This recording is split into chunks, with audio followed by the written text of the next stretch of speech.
Hey, English learners! Welcome to my channel. Easy English Learning. Hi, everyone, and welcome back to Easy English Learning. I'm Lily. And I'm James. Welcome back, guys. It's so good to have you here again.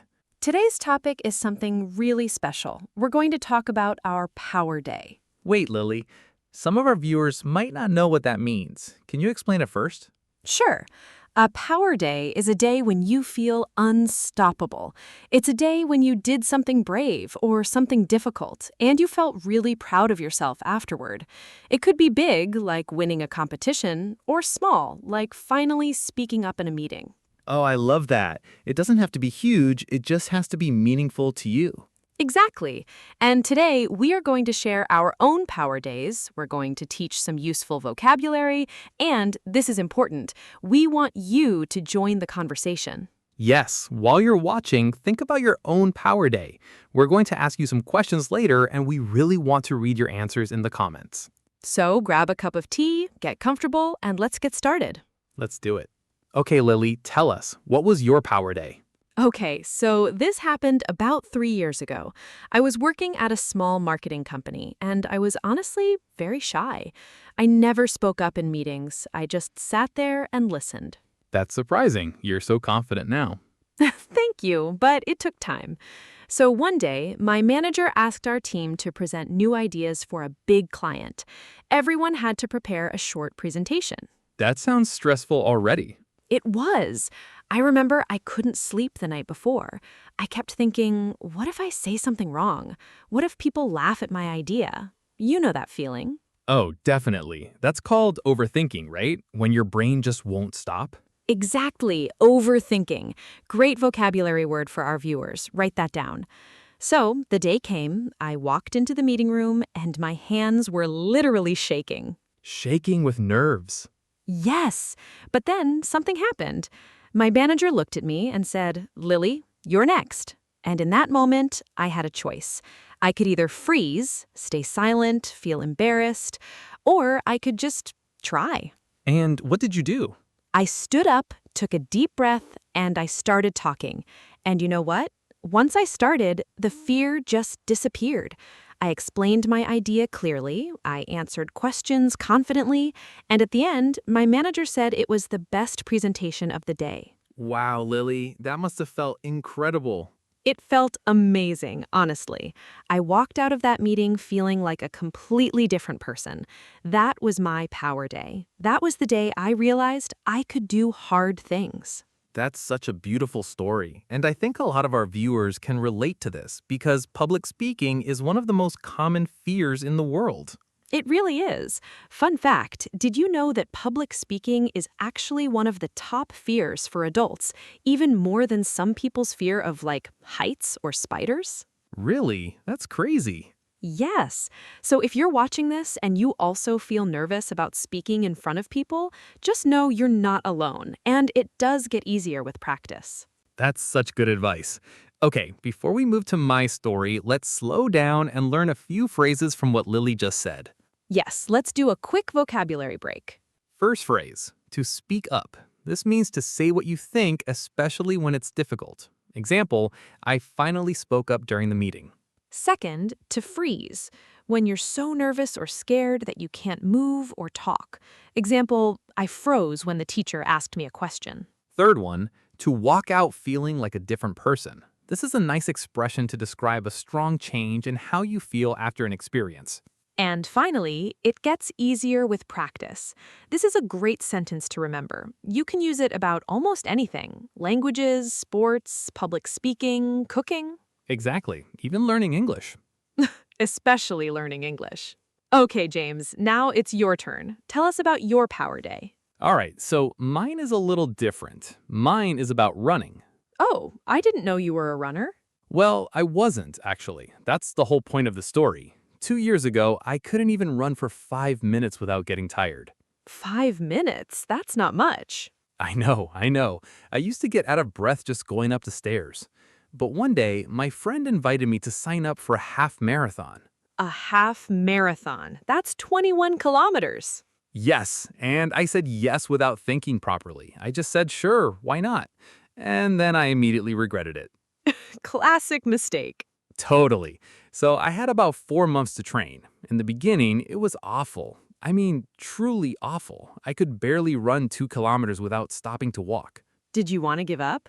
Every single day, I kept thinking, this was a huge mistake. I'm going to embarrass myself. But something inside me didn't want to quit. Maybe it was pride, maybe it was stubbornness. Probably both. Probably. So I kept training. Slowly, 2 kilometers became 5. 5 became 10. And by the third month, I actually ran 15 kilometers without stopping. That's huge progress. It really was. But the real power day was the day of the race itself. I remember standing at the starting line with hundreds of other runners, and I felt this mix of fear and excitement. That combination is so intense. It is. And around kilometer 16, my legs were burning, my chest hurt, and honestly, I wanted to stop. But then I remembered all those mornings I trained in the rain, all those days I didn't want to run but did it anyway. And that motivated you to continue? Completely. I pushed through the pain, and when I crossed the finish line, I actually started crying. I wasn't expecting that at all. Oh, James, that's beautiful. It was one of the proudest moments of my life. I went from someone who couldn't run for 5 minutes to someone who finished the half marathon. That day, I truly understood the meaning of your body can do more than your mind believes. Wow, that's such a powerful quote. I think that applies to so many areas of life, not just running. Exactly. It could be about learning a language, starting a business, changing a habit, anything really. Absolutely. Okay, let's take another quick vocabulary break because your story had so many great expressions. First, to get out of breath. This means you're breathing heavily because of physical effort. Example, I get out of breath when I climb stairs. Second, to sign up for something. This means to register or agree to join an activity. Example, I signed up for a cooking class. Third, to push through the pain.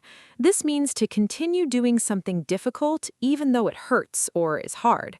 It's often used about exercise, but also about tough situations in life. And finally, to cross the finish line. This literally means finishing a race, but people also use it to describe completing any difficult goal. Example, after months of hard work, we finally crossed the finish line on this project. So many good expressions today. Okay, now it's your turn, dear viewers. Yes, we want to know, what was your power day? Was it something like mine, speaking up in front of people, or something like James's, a physical challenge? It could be anything. Maybe it was the day you passed a big exam. Maybe it was the day you moved to a new city alone. Maybe it was the day you finally said no to something that wasn't good for you. Please share your power day in the comments below. We really want to read your stories. And don't worry about making mistakes in English. This is a safe place to practice. Exactly. The comment section is your practice space. Use the vocabulary we just taught you if you can. We'll be reading through the comments, so don't be shy. So, Lily, after sharing these stories, I'm curious, what do you think makes a day a real power day? Is it just about doing something big? That's a great question. Honestly, I don't think size matters that much. I think a power day is about doing something that scares you a little and doing it anyway. I agree. I think it's about facing a fear, even a small one, and coming out stronger on the other side. Right. For example, imagine someone who's learning English, like many of our viewers. Maybe their power day is the first time they had a full conversation with a native speaker without translating everything in their head. Oh, that's such a good example. Or maybe it's the first time they watched an English movie without subtitles and actually understood most of it. Exactly. These moments might seem small to other people, but to the person experiencing them, they feel huge. I think that's really important to remember. We shouldn't compare our power day to someone else's. My half marathon might seem small to a professional athlete, but to me, it was everything. And my presentation might seem simple to someone who does public speaking every day, but for me, it was a turning point. So the lesson here is your power day is valid, no matter how big or small it looks to other people. Beautifully said. Now, let's talk about something practical. How can someone create more power days in their own life? Ooh, I like this question. I think the first step is doing one small, uncomfortable thing regularly, not something extreme, just something outside your comfort zone. Outside your comfort zone. Great phrase, everyone. This means doing something different from your usual easy routine. Exactly. For example, if you're shy, maybe start a short conversation with a stranger. If you're afraid of failing, maybe try a new hobby, even if you're not good at it at first. I love that.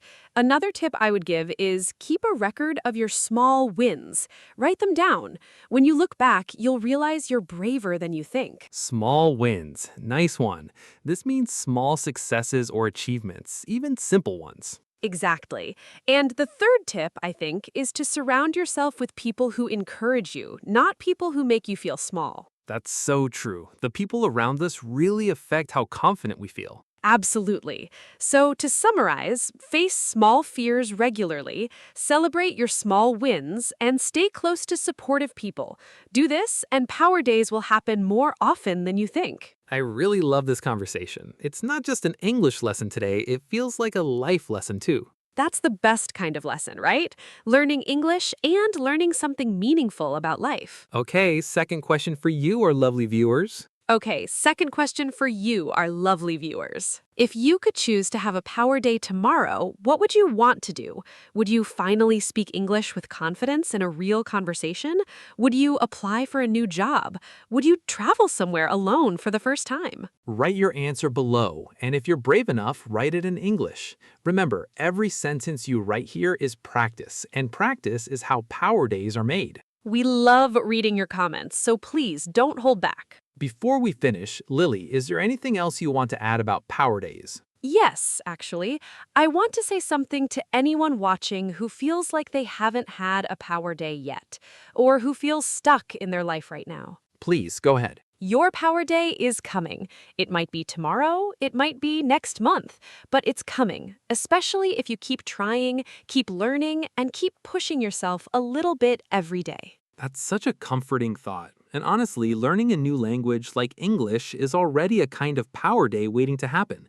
Every single video you watch, every new word you learn, is building toward a moment when you'll surprise yourself. Exactly, James. One day you'll be speaking English fluently in a real conversation, and you'll think, wow, I actually did it. And that will be your Power Day. I can't wait for that day for all of you. Me too. Okay, let's do a final quick recap of everything we learned today. Let's go through it quickly. To speak up, to say what you think, even if it's difficult. To freeze, to be unable to move or talk because of fear or nervousness. To get out of breath, to breathe heavily after physical effort. To sign up for something, to register for an activity or event. To push through the pain, to continue doing something hard despite difficulty. To cross the finish line, to complete something difficult, not just a race. Outside your comfort zone, doing something different from your usual easy routine. And small wins, small achievements that deserve to be celebrated. Such great vocabulary today. Try using at least 2 of these words in your comment below. Yes, practice makes perfect, as they say. So that's it for today's video. We talked about Power Days, we shared our personal stories, and we learned some really useful English expressions. And most importantly, we want to hear from you. Tell us about your Power Day in the comments. We read every single one, and we love seeing your English improve day by day. If you enjoyed this video, please give it a like. It really helps our channel grow and reach more English learners like you. And if you're new here, don't forget to subscribe to Easy English Learning. We upload new videos every week, full of real conversations, useful vocabulary, and topics that actually matter in daily life. Yes, and speaking of next week, in our next video, we're going to talk about something equally exciting. We'll be sharing the best advice we ever received. And trust me, it's going to be full of wisdom and great vocabulary too. You definitely don't want to miss that one. So click that subscribe button, turn on notifications, and we'll see you in the next video. Until then, remember, your Power Day is closer than you think. Keep learning, keep practicing, and keep believing in yourself. Thank you so much for watching, everyone. See you next time. Bye, everyone. Bye.